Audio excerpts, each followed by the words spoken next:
الحمد لله رب العالمين والصلاة والسلام على سيد الأنبياء والمرسلين نبينا محمد وعلى آله وصحبه أجمعين ومن تبعهم بإحسان إلى يوم الدين. ناظرین کرام، السلام علیکم ورحمۃ اللہ وبرکاتہ. میں آج آپ کے سامنے ایک نہایت ہی اہم موضوع کو لے کر آیا ہوں. یہ موضوع شرعی نقطہ نظر سے آسان اور استحباب کا موضوع ہے، لیکن بعض لوگوں نے اس میں شدت ایسی کی ہے کہ بعض سنت کو بدعت تک کا درجہ دے دیا ہے، اور بعض لوگ اس کی بنیاد پر ایک دوسرے کے ساتھ دشمنی تک بھی کر لیتے ہیں. جبکہ ایسے مسائل پر، استحباب اور مشروعیت کے مسائل پر آپس میں مسلمانوں میں ایک دوسرے کے ساتھ دشمنی کرنا، یہ بالکل اسلام اس کو جائز قرار نہیں دیتا. موضوع کی اہمیت کو جان کر اس کا مقام اور مرتبہ دینا چاہیے. اس کے بجائے آپ واجب کو حرام کر دیں، حرام کو واجب کر دیں، سنت کو بدعت کر دیں اور بدعت کو سنت کر دیں. اسلام کسی بھی طریقے سے اس کو برداشت نہیں کرے گا. بہرحال جن مسائل میں اختلاف ہوا ہے اور اخلاص اور الہیت کے ساتھ قرآن اور حدیث کی روشنی میں جن علماء کرام نے بھی مسئلے کی حقیقت کو جاننے کی کوشش کی ہے، ہم ان سارے علماء کا احترام کرتے ہیں. ائمہ اربعہ رحمۃ اللہ علیہم اجمعین کا احترام کرتے ہیں، اور اسی طریقے سے ان کے سارے ماننے والوں کا ہم احترام کرتے ہیں، اور یہی ہر مسلمان کا فرض ہونا چاہیے. یہ موضوع جس کی طرف میں نے اشارہ کیا وہ ہے، کیا رمضان میں 8 رکعت سے زیادہ تراویح پڑھنا جائز ہے؟ نبی کریم صلی اللہ علیہ وسلم کی پیاری بیوی عائشہ رضی اللہ تعالی عنہا ام المؤمنین روایت کرتی ہیں، آپ کے بارے میں بتاتی ہیں کہ نبی کریم صلی اللہ علیہ وسلم نہ رمضان میں نہ رمضان کے علاوہ کسی اور مہینے میں، نبی کریم صلی اللہ علیہ وسلم نہ رمضان میں اور نہ ہی رمضان کے علاوہ کسی اور مہینے میں 11 رکعت سے زیادہ پڑھتے تھے. بعض روایتوں میں 13 رکعت کا لفظ آیا ہے. یہ صحیح روایت ہے، صحیح بخاری اور مسلم کی روایت ہے. لیکن عائشہ رضی اللہ تعالی عنہا اس کے ساتھ ہی نبی کریم صلی اللہ علیہ وسلم کی نماز کی کیفیت بتاتے ہیں کہ رات میں جو آپ کی نمازیں ہوتی تھی تنہائی میں، تہجد کی نماز، بعض علماء نے کہا کہ نبی کریم صلی اللہ علیہ وسلم کے لیے تہجد کی نماز فرض تھی. قرآن کریم میں اللہ تعالیٰ نے نبی کریم صلی اللہ علیہ وسلم کو قیام اللیل کا حکم دیا. آپ بتاتی ہیں فَلَا تَسْأَلْ عَنْ حُسْنِهِنَّ وَطُولِهِنَّ. نبی کریم صلی اللہ علیہ وسلم یہ نماز کتنی اچھی پڑھتے تھے، کتنی لمبی پڑھتے تھے، اس کے بارے میں تم سوال مت کرو. نبی کریم صلی اللہ علیہ وسلم کی نماز کی کیفیت کے تعلق سے حذیفہ ابن الیمان رضی اللہ تعالی عنہ اور اسی طریقے سے عبداللہ ابن مسعود رضی اللہ عنہ کی روایتوں میں آتا ہے کہ نبی کریم صلی اللہ علیہ وسلم بڑی لمبی نماز پڑھتے تھے. کبھی کبھی آپ ایک رکعت میں 5 پارے پڑھ دیتے تھے. آپ ذرا تصور فرمائیں، ایک رکعت میں 5 پارے، اس سے بھی زیادہ. اور نبی کریم صلی اللہ علیہ وسلم جتنی لمبی قیام کرتے تھے اتنی لمبی سجدے اور رکوع بھی کرتے تھے. عائشہ رضی اللہ تعالیٰ فرماتی ہیں کہ اگر قرآن کی تلاوت کے دوران جنت کا ذکر آتا تو نبی کریم صلی اللہ علیہ وسلم جنت مانگتے، اور اگر دوزخ کا ذکر آتا تو دوزخ سے پناہ مانگتے تھے. نبی کریم صلی اللہ علیہ وسلم کی نماز کی ایک کیفیت تھی. اتنی لمبی نماز نبی کریم صلی اللہ علیہ وسلم ایک مرتبہ رمضان کے موقع پر، جیسا کہ ابو ذر غفاری رضی اللہ تعالیٰ عنہ کی روایت ہے، صحیح ابن حبان میں اور دوسری کتابوں میں یہ حدیث موجود ہے، صحیح روایتوں سے آئی ہے کہ ایک مرتبہ نبی کریم صلی اللہ علیہ وسلم اعتکاف کی حالت میں نماز پڑھ رہے تھے. 23ویں رات آپ نے نماز پڑھی. رمضان کی 23ویں رات اعتکاف کی جگہ میں معتکف میں نماز پڑھ رہے تھے، پیچھے سے صحابہ لگ گئے، نبی کریم صلی اللہ علیہ وسلم کی نماز کی مطابقت کرنے لگے۔ دوسرے دن معلوم ہو گیا نبی کریم صلی اللہ علیہ وسلم نے 24 کی رات نماز نہیں پڑھی، لیکن 23 کی رات جو نماز پڑھی اس کے بارے میں آتا ہے کہ تقریباً آپ نے 1/3 رات نماز پڑھی۔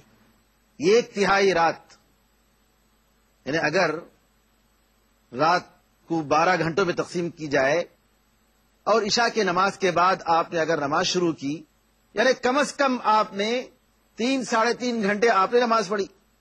1/3 رات، 25ویں رات آپ نماز پڑھتے ہیں، تہجد کی نماز۔ صحابہ رضی اللہ عنہم اجمعین کو پتہ چل جاتا ہے کہ نبی کریم صلی اللہ علیہ وسلم نے 23ویں رات میں نماز پڑھی تھی، لوگ زیادہ ہو گئے، نماز پڑھنے والوں کی تعداد بڑھ گئی۔ نبی کریم صلی اللہ علیہ وسلم تقریباً آدھی رات تک نماز پڑھتے ہیں، پھر آپ نے 26ویں رات نماز نہیں پڑھی، 27ویں رات پڑھتے ہیں تو تقریباً سحر کے وقت تک، بالکل آخری وقت تک نماز پڑھتے ہیں، مسجد بھر گئی۔ روایتوں میں آتا ہے نبی کریم صلی اللہ علیہ وسلم جب نماز سے فارغ ہوئے اور لوگ نماز ختم کر کے جا رہے تھے تو لگ رہا تھا کہ ہمیں سحر کے لیے وقت نہیں ملے گا، سحری کے لیے دوڑ رہے تھے، یعنی تقریباً پوری رات۔ عشاء کی نماز کے بعد جو آپ نے تہجد کی نماز شروع کی تو بتائیے کہ اتنی لمبی نماز 11 یا 13 رکعت میں نبی کریم صلی اللہ علیہ وسلم کی اس کیفیت کے ساتھ کیا بہترین نماز ہوگی، کیسی دعائیں ہوں گی، کیسے سجدے ہوں گے، کیسے رکوع ہوں گے۔ بے شک نبی کریم صلی اللہ علیہ وسلم کی نماز سے بہتر کسی اور کی نماز ہو نہیں سکتی۔ اب آئیے اس حدیث کو بنیاد بنا کر بعض علماء کرام نے یہ کہا کہ نبی کریم صلی اللہ علیہ وسلم نے کبھی زندگی میں 11 یا 13 رکعت سے زیادہ آپ نے تہجد کی نماز نہیں پڑھی، یا رمضان میں جس کو تراویح کہتے ہیں تراویح کی نماز نہیں پڑھی، تو اس سے زیادہ رکعتوں میں اضافہ کرنا جائز نہیں ہے۔ یہ بعض علماء کا خیال ہے۔ آئیے ہم یہ دیکھتے ہیں کہ کیا واقعی 11 رکعت یا 13 رکعت سے زیادہ نفل نماز پڑھنا جائز نہیں ہے یا نعوذ باللہ بدعت ہے، جیسا کہ بعض علماء نے کہا ہے، اور حدیث کی روشنی میں ہمیں کیا معلوم ہوتا ہے۔ قرآن کریم میں اللہ تعالیٰ نے نبی کریم صلی اللہ علیہ وسلم کے بارے میں بتایا کہ ہمیں معلوم ہے کہ آپ اور آپ کے ساتھ ایک جماعت رات کا ایک حصہ نماز پڑھتی ہے۔ وہاں پر جیسا کہ فرائض کے بارے میں کوئی تعداد نہیں بتائی گئی، اسی طریقے سے تہجد کی نماز کے بارے میں بھی قرآن کریم میں کسی تعداد کا ذکر نہیں ہے، لیکن نبی کریم صلی اللہ علیہ وسلم سے ثابت ہے۔ عبداللہ ابن عمر رضی اللہ تعالی عنہما کہتے ہیں، صحیح بخاری اور صحیح مسلم کی روایت ہے کہ نبی کریم صلی اللہ علیہ وسلم کے پاس ایک شخص آیا، اس نے سوال کیا، اللہ کے رسول کیف صلاۃ اللیل، رات کی نماز کیسے ہوتی ہے، کیسی پڑھنی چاہیے؟ نبی کریم صلی اللہ علیہ وسلم نے فرمایا، صلاۃ اللیل مثنا مثنا، رات کی نماز 2 رکعت ہے، فَإِذَا خَشِيتَ الصُّبْحَ فَأَوْتِرْ بِوَاحِدَةٍ تُوتِرْ لَكَ مَا قَدْ صَلَّيْتَ، اگر تمہیں صبح ہونے کا ڈر ہو کہ فجر نماز کا وقت شروع ہو رہا ہے تو تم 1 رکعت وتر کی نماز پڑھ لو، جتنی نماز تم نے پڑھی ہے اس کو یہ نماز وتر بنا دے گی۔ یہاں غور کرنے کی بات ہے کہ نبی کریم صلی اللہ علیہ وسلم سے ایک صاحب سوال کر رہے ہیں رات کی نماز کے بارے میں۔ نبی کریم صلی اللہ علیہ وسلم نے ان کو کوئی فکسڈ نمبر کے بجائے، متعین نمبر کے بجائے کہ تمہیں اتنی رکعت پڑھنی چاہیے، تم اس سے زیادہ نہیں پڑھ سکتے، یا زیادہ سے زیادہ اتنی رکعت ہونی چاہیے، آپ کیفیت بتا رہے ہیں، آپ کوانٹٹی نہیں بتا رہے ہیں، آپ کوالٹی بتا رہے ہیں کہ آپ رات میں جو نماز پڑھیں گے 2 رکعت پڑھیں گے، اور اگر صبح ہونے کا ڈر ہو تو آپ 1 رکعت وتر پڑھ لیں گے۔ اگر رات کی نماز کے لیے کوئی متعین نمبر ہوتا کہ اس سے زیادہ پڑھنا جائز نہیں تو نبی کریم صلی اللہ علیہ وسلم یہاں ضرور فرماتے. اس حدیث میں 3 دلیلیں موجود ہیں. سب سے پہلی دلیل یہ ہے کہ نبی کریم صلی اللہ علیہ وسلم سے جو سوال کیا گیا یہ خطبے کے دوران سوال کیا گیا، جیسا کہ صحیح بخاری کی روایت ہے. اور خطبے کے دوران کا مطلب یہ ہے کہ لوگ سن رہے ہیں، اور ایسے موقع پر مسئلے کو، اور خاص طور پر ایسا مسئلہ جس میں رکعت کا جو مسئلہ ہے، نمبر کا جو مسئلہ ہے، اس مسئلے کی وضاحت کے لیے ضروری تھا اگر کوئی نمبر ہوتا جس سے زیادہ پڑھنا صحیح نہیں ہے بلکہ غلط ہے تو نبی کریم صلی اللہ علیہ وسلم ضرور یہاں واضح فرماتے تھے. لیکن آپ نے ہرگز واضح نہیں کیا. آپ نے یہ کہا کہ 2 رکعت نماز پڑھیے، اور آخر میں صبح کا خطرہ ہو تو یہ 1 رکعت پھر پڑھ لیجیے. ناظرین کرام، موضوع ابھی باقی ہے. دوسری بات یہ ہوئی کہ نبی کریم صلی اللہ علیہ وسلم نے یہ کہا کہ ما قد صلیت، جتنی تم نے نماز پڑھی ہے. اگر آپ فرمائے ہوتے کہ 8 رکعت جو تم نے نماز پڑھی اس کو یہ وتر بنا دیں گے، یا آپ نے جو 12 رکعت نماز پڑھی ہے 1 رکعت آپ کو وتر بنا دے گی، اس طریقے سے کوئی بات ہوتی تو نبی کریم صلی اللہ علیہ وسلم نمبر کے ساتھ ضرور ذکر فرمائے ہوتے. لیکن آپ نے اس کے بجائے مطلق لفظ آپ نے فرمایا توتر لک ما قد صلیت، تم نے جتنی بھی نماز پڑھی ہیں ان نمازوں کو یہ 1 رکعت وتر بنا دے گی. اس حدیث میں صاف طور پر یہ بات واضح ہو جاتی ہے کہ جہاں قیام اللیل کے بارے میں سوال ہوتا ہے اور نبی کریم صلی اللہ علیہ وسلم کوئی نمبر نہیں بتا رہے ہیں تو اس کا مطلب یہ ہوا کہ رات کی نماز کے لیے کوئی متعین نمبر نہیں. آدمی جتنی چاہے نماز پڑھ سکتا ہے، چاہے رمضان کی راتیں ہوں یا عام راتیں ہوں. کسی بھی موقع پر رات کی نماز کے لیے، تہجد کے لیے، قیام اللیل کے لیے کوئی فکس نمبر نہیں ہے. نبی کریم صلی اللہ علیہ وسلم کی نماز رات کے پہلے حصے میں بھی ہوتی تھی، دوسرے حصے میں بھی ہوتی تھی، تیسرے حصے میں بھی ہوتی تھی. گرچہ رات کا جو آخری حصہ ہے وہ دوسرے اوقات کی بنسبت زیادہ بہتر ہے، اس میں کوئی شک نہیں، جیسا کہ حدیث میں آتا ہے. لیکن کسی بھی وقت آپ نماز پڑھیں گے اس کو قیام اللیل کہیں گے. تراویح رمضان کے لیے استعمال ہوتا ہے جو لفظ راحت سے نکلا ہے، کیونکہ سلف صالحین تراویح کی نماز جب پڑھتے تھے، اور تراویح ترویحہ کی جمع ہے، ترویحہ، اور یہ ترویحہ راحت سے نکلا ہے، یعنی ہر 2 رکعت 4 رکعت کے بعد تھوڑی دیر یہ لوگ آرام کرتے تھے. سلف صالحین کی نماز ہماری جیسی نماز نہیں. جیسا کہ بعض لوگ نماز پڑھتے ہیں تراویح کے بارے میں ہم نے سنا ہے 15 منٹ میں 20 رکعت، 15 منٹ میں 20 رکعت، یعلمون تعلمون یعلمون تعلمون. امام صاحب بھی خوش اور مقتدی بھی خوش. کیا بھائی 15 منٹ میں 20 رکعت ہو گئی؟ ایسی نمازیں سلف صالحین کی نہیں ہوتی تھیں، بلکہ ان کی نمازیں بڑی لمبی لمبی ہوتی تھی. ایک رکعت میں 100-200 آیتیں پڑھتے تھے. تو لہذا 4 رکعت کے بعد 2-2-4 یعنی 2 نماز کے بعد سلام پھیرتے تھے، پھر 2 رکعت کے بعد سلام پھیرتے تھے، اور 4 رکعت کے بعد تھوڑی دیر کے لیے آرام کرتے تھے، پھر دوبارہ پڑھتے تھے. تو اسی سے ترویح کا لفظ آیا ہے. ترویحہ کی جمع تراویح. تو قیام اللیل یعنی رات کی نماز میں تراویح بھی آتی ہے جو رمضان میں ہوتی ہے، اور تہجد بھی قیام اللیل میں شامل ہے. تہجد کا مطلب یہ ہے کہ آدمی رات میں تھوڑی دیر سونے کے بعد دوبارہ اٹھے پھر نماز پڑھے، اس کو تہجد کہتے ہیں. لیکن سب کے سب قیام اللیل میں آتے ہیں، چاہے وہ تہجد کی نماز ہو، چاہے وہ تراویح کی نماز ہو، چاہے وہ کوئی اور نماز ہو. عشاء کی نماز کے بعد سے فجر کی نماز کے درمیان جو بھی آپ نفل نماز پڑھتے ہیں یہ تہجد میں، قیام اللیل میں آتا ہے، چاہے آپ جو بھی کہیں. تو یہ تو بات صاف واضح ہو گئی کہ نبی کریم صلی اللہ علیہ وسلم نے رات کی نماز کے لیے کوئی فکس نمبر نہیں دیا. اب آئیے ہم آپ کے سامنے ایک دوسری دلیل پیش کرتے ہیں. صحیح مسلم کی روایت ہے، اور اس روایت کے راوی امیر المؤمنین عمر بن الخطاب رضی اللہ تعالی عنہ ہیں. نبی کریم صلی اللہ علیہ وسلم سے آپ روایت کرتے ہیں، اگر کوئی شخص اپنی رات کی نماز سے یا تلاوت یا ذکر کا جو بھی اپنے لیے اس نے متعین کیا ہے اس سے اگر کوئی شخص سو گیا، رات میں وہ اٹھ نہیں سکا، تو ایسی صورت میں فجر نماز کے بعد جب سورج نکل جائے تو سورج نکلنے سے لے کر سورج کے زوال تک وہ اگر پڑھتا ہے، چاہے وہ تلاوت کی شکل میں ہو چاہے وہ نماز کی شکل میں ہو، اللہ تعالیٰ ویسے ہی اس کو ثواب دے گا جیسا کہ اس نے رات میں ادا کیا ہے.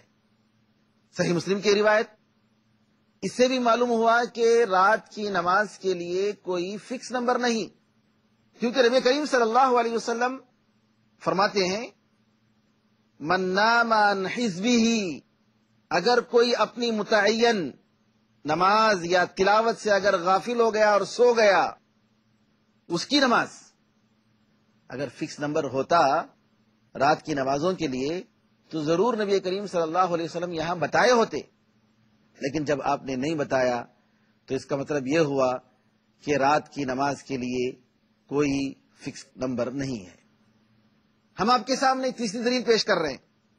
ثوبان رضی اللہ تعالیٰ عنہ کی روایت ہے کہ نبی کریم صلی اللہ علیہ وسلم سے سوال کیا آپ نے، اللہ تعالیٰ کے پاس کوئی ایسا عمل بتائیے کہ جو پسند ہو اور جس کے ذریعے اللہ تعالیٰ مجھے جنت میں داخل کر دے. تو نبی کریم صلی اللہ علیہ وسلم نے آپ کے سوال کے جواب میں جو لفظ فرمایا وہ قابل غور ہے. آپ نے کہا علیک بکثرت السجود، تم زیادہ سے زیادہ سجدے کیا کرو.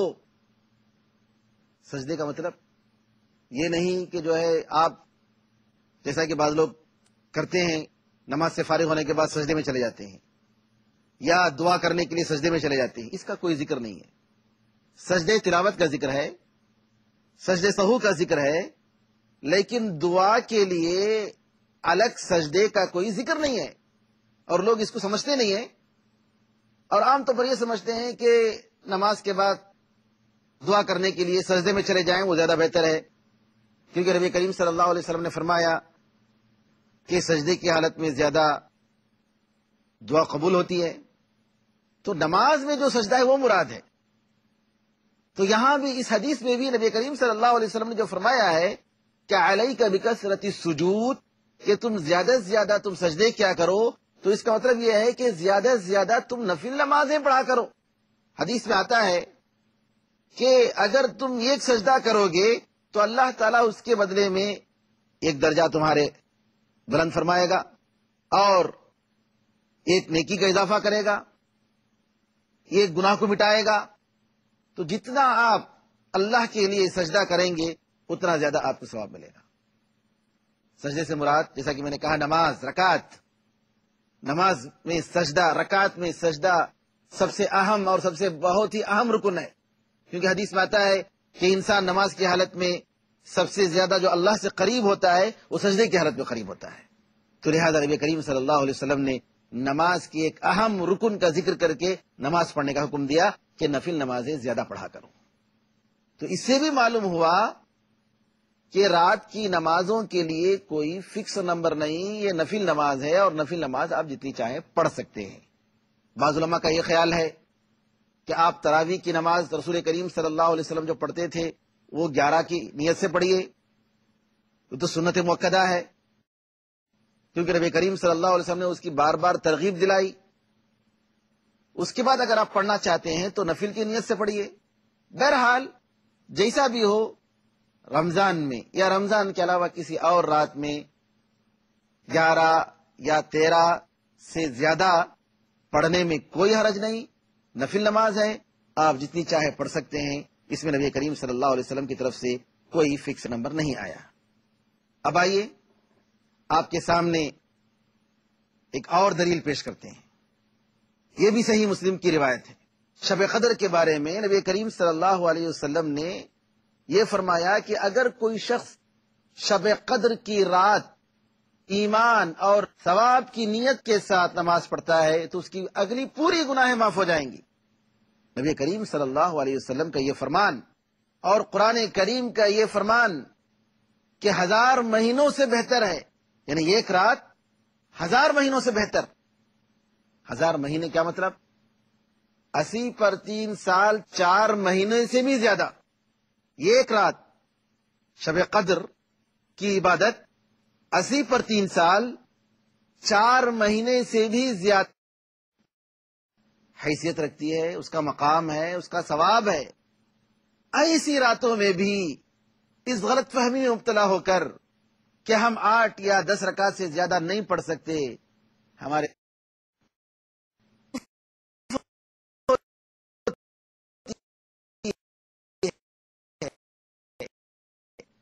کہ غلط کتنا بہترین موقع یہ لوگ گنوا دیتے ہیں۔ نبی کریم صلی اللہ علیہ وسلم کی نماز کا اگر آپ نمبر لیں گے تو ساتھ کوالٹی بھی تو لیجئے، کیفیت بھی تو لیجئے۔ نبی کریم صلی اللہ علیہ وسلم کی نمبر کے ساتھ اس کی کیفیت بھی دیکھیے کہ آپ کی نماز کی کیفیت کیا تھی۔ صرف آپ نمبر لے کر یہ سمجھ لینا کہ ہم نے کر دیا اور ہمارا فرض ختم ہو گیا، یہ بڑی غلط فہمی ہوگی۔ تو لہذا ہم اپنے بھائیوں سے، بہنوں سے، ناظرین سے یہ گزارش کریں گے کہ مسئلے کو اس کی حقیقت تک پہنچنے کی کوشش کیجیے۔ قرآن اور حدیث کی میں سلف صالحین کے فہم کی روشنی میں صحیح کیا ہے یہ جاننے کی کوشش کیجیے۔ اللہ تعالیٰ مجھے اور آپ کو حق کو حق کی شکل میں دیکھنے، اس کو اپنانے کی توفیق عطا فرمائے، باطل کو باطل کی شکل میں دیکھ